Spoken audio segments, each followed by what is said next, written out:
So what's up? How you doing today? We are going to take a look at Eyes of the World on the bass, and let's just jump right into it, give it a listen. I'm going to play along with the intro and the verse, and then we'll break down what's going on.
So this tune is mostly in E, but there's definitely some little changes and things that we'll get into as we go along. There's a lot of changes with chords in general in this one, and I'm referencing mostly the one from the Pacific Northwest show, or it's a bunch of from a bunch of shows. I believe it's the specific one on that album is 517 from 73, but it's the one from Vancouver. And anyways, that has the long jam, really extended jam with all the different changes that we'll get to as the last part. We'll do that later. But here, we're starting off in E, and what we really don't know is just get really fluid with that E major scale, right? So the intro is just jamming around an E major 7 chord, something that not too many Dead songs have, and in general, popular music, you don't hear major 7th chords all that often, but in jazz, it's just, that's the norm. So it's that really jazzy sound, and that is just basically, if you don't know what it is, it's just adding what they call the major 7th. So if you're going up the scale, the 7th scale degree, so 1, 2, 3, 4, 5, 6, 7, right? Or you can also just a shortcut go backwards. So in this case, it's a D sharp. So if you get the notes of the chord, right, the normal chord, the 1, 3, and the 5, and you get the 7th there. So if you kind of stress that note, that'll kind of bring out that sound. But that intro, sometimes there's a little bit of a bass solo, kind of easing in, or they're all kind of like getting situated. But just jamming around, revolving around that E, using the E major scale, and throwing in those, kind of stressing those major 7ths as well. And that's all that's going on there. And now jumping into the verse, it's continuing with that E major 7, and then we've got A, and then back to E major 7, and then the little hits. Which that beat, there's a B minor, and that has a note outside of the key, but it doesn't really matter now because it goes so quick. He's mostly just playing the roots, the B, A, whether it's here, or up an octave, it doesn't matter. But we'll get more into how to navigate that with the solos and things like that later.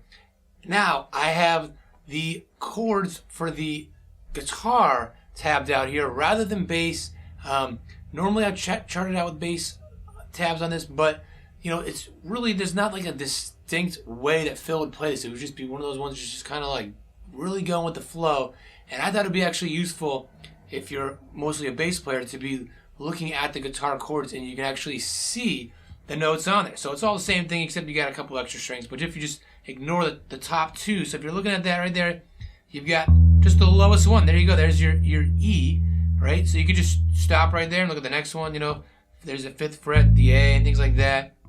But you can see you're going up here, the 9th fret there, 8th fret here. That's that major 7th. So this is the 5th of the chord, major 7th. So right there, get familiar with that shape. Here's the A. So you can kind of grab any of those notes if you want to expand out from the roots, but if you want to keep it simple, just look at the lowest note on there. There's your root, and that's all you need to know.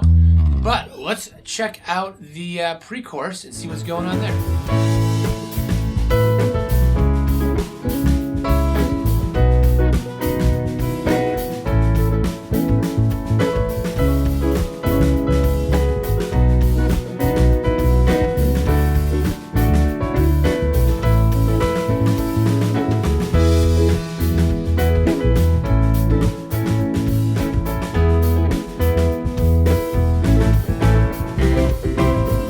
this one changes. Starts on an A.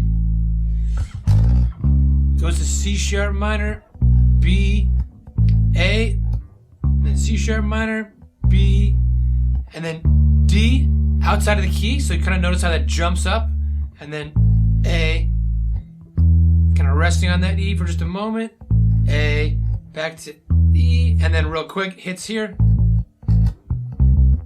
And that C is outside of the key as well, but that kind of brings it where it changes keys kind of for a moment to G in the chorus. And that's really all it is there. Just again, I want to show you the outline of the chords, but just use your ear and play around with it. But you just focus on those roots and things like that, you'll be fine. But let's give a listen to the chorus and see what's going on with that.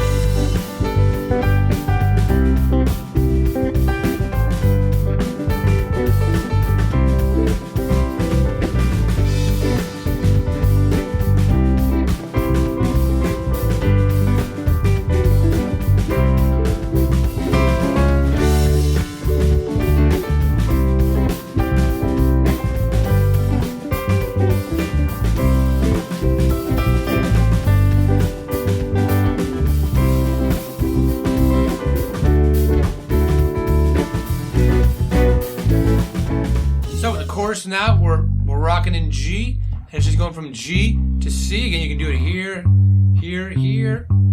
You know, really experiment with different ways. Does that 4 times, and then D, C, and then back to the G, C a couple times, then back to the D, and then we've got the hits. So even though there's that key change there, it's not too tricky. It's just mostly G, C, D type of stuff. And then we've got the solos, but first I want to mention that the second and third pre-choruses go quicker. They just cut that middle line. So you're doing that A, C sharp minor, B, A, and then jumps right to the E and cuts that whole next the next line, the next four bars out and things like that. But now the solos, let's listen to just one time the first solo. We jam on E major 7 to B minor the whole time. Second solo does the same thing, but they add in an A, and there's not really much to that, just to know that that's there. And the third one's the big one that's got a lot of changes. But let's give a listen real quick, just hearing how we can navigate around the first solo, and then we'll see what's going on.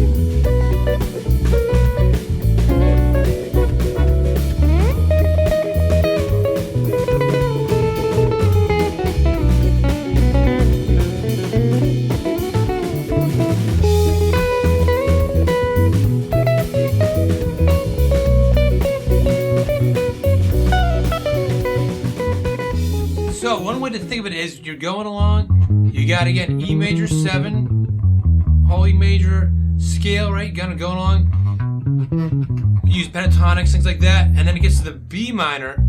You just, focus of course on the B, right? But the only note that's different is in B minor there's a D note, and as we were looking at the beginning, you've got that D sharp as that major 7th, so now you have a flat 7, so that's the only thing that changes. So if you want to really stress that change, hit that note, and it gives the listener, kind of the impression like, okay, we're something's changed. We're in a different area now. This chord is a little different from what would normally be in the key, So and that's it. So just focus on that. Oh, and a way of thinking about it is you can also think of it as E mixolydian, which is just this E major scale with a flat 7. And if you watch my videos before, you probably hear me talk about it all the time, because that is it's like 90% of Dead tunes revolve around a mixolydian mode. So, which again is you can think about it in many different ways, and people like to think about it as this complicated thing of like, what's the parent's key and the scales and that.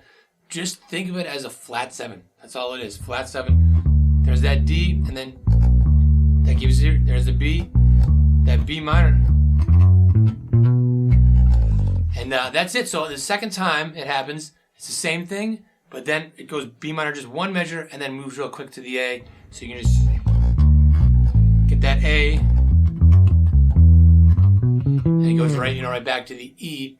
But let's listen now to the third solo section, the big jam. And again, this is just this one version. They would do this often a little different, depending on the time period too. They kind of have little ways they would kind of do it. But this is from that Vancouver show, the Pacific, from the Pacific album, and it has a solo from Phil. So really cool bass solo. So let's just do a clip of me doing a little solo on that in the kind of style or a little bit of vein of Phil, but doing my own thing ultimately. And then a couple clips from the other sections just to give you an idea of these sounds, and I'll go over what's going on because there's a lot of key changes in this one. So let's give it a listen.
So here it is. I'm just really focused on playing E major scale. Not much more than that. Just messing around, using my ear to kind of come up with little melodies and little patterns and things like that. And it's just jamming on that for a long time. And then I think it's about 20 measures they go on, and then it goes to a G sharp minor, where you can just use the G sharp minor scale or G sharp minor, kind of pentatonic, that kind of stuff. But just revolving around that G minor, right? And then it goes back to E, and then it goes back to G minor, back to E. So it's doing this a lot. And then we're going to E flat Dorian, which is it's a little variation of E flat minor, but instead of this note right here, flat 6, you have what's called a major 6. Like that. But again, you can just do like a minor pentatonic, so you recycle a lot of these patterns and things like that. And if you don't know what these modes are, don't worry about it. Don't be intimidated. Certainly don't think that you need to know them to be able to play this stuff. You just need a bass and a set of ears. That's it. Just use your ears.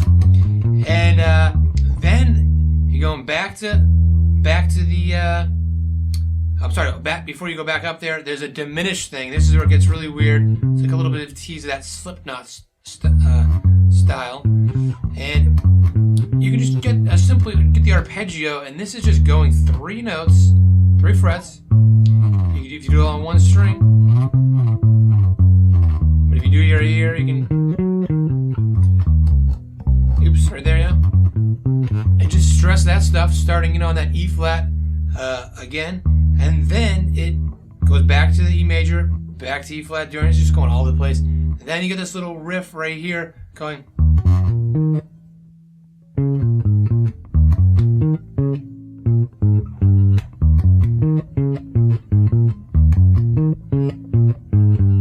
Right, everybody's doing that together.